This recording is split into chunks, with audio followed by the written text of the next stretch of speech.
Hello guys et bienvenue à la vidéo numéro 2. Alors dans cette vidéo je vais rapidement vous présenter l'interface de Arc Catalog. Ok, donc pour cela j'espère que vous avez déjà installé ArcGIS Desktop. Vous payez simplement le logiciel et vous l'installez sur votre machine. Donc là je lance Arc Catalog comme vous pouvez le voir ici. On voit Arc Catalog qui se charge. Avant de commencer à expliciter, je vais rapidement ici vous attirer plutôt votre attention au niveau de Arc Info.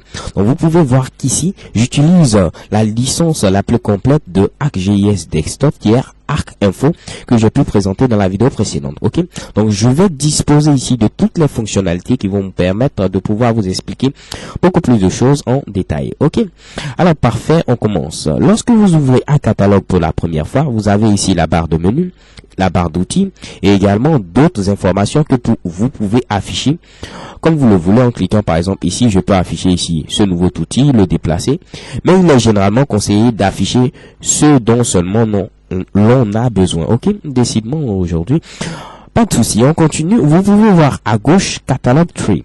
Catalog Tree qui est tout simplement l'arbre de Arc Catalog. Donc ici vous pouvez voir lister toutes vos données géographiques. À droite, nous avons ici des onglets qui nous permettent de pouvoir voir plusieurs choses. Alors rapidement, je vais vous expliquer à quoi cela peut bien servir. Donc ici, moi, j'ai déjà des données. Donc je clique par exemple au niveau ici de images géoréférencées. Vous pouvez voir ici le contenu de ce dossier dans l'onglet Content. Si je clique sur Shapefile, vous pouvez voir également ici le contenu de ce dossier dans l'onglet Content.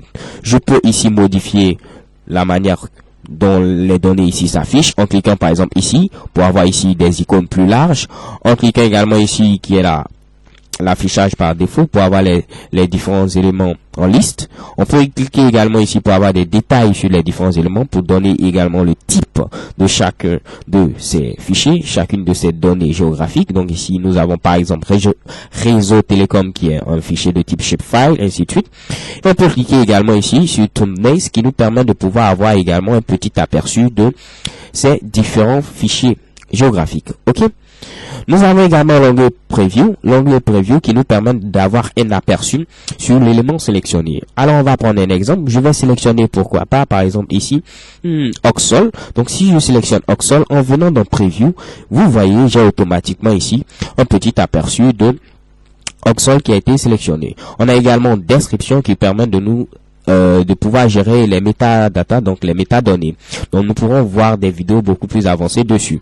Pour ceux qui ont utilisé des versions précédentes de ArcGIS, au lieu de description ici, c'était marqué tout simplement métadata. Ok, donc j'espère que vous avez compris cette première explication sur l'interface d'Arc Catalog, et croyez-moi, ce n'est pas du tout difficile.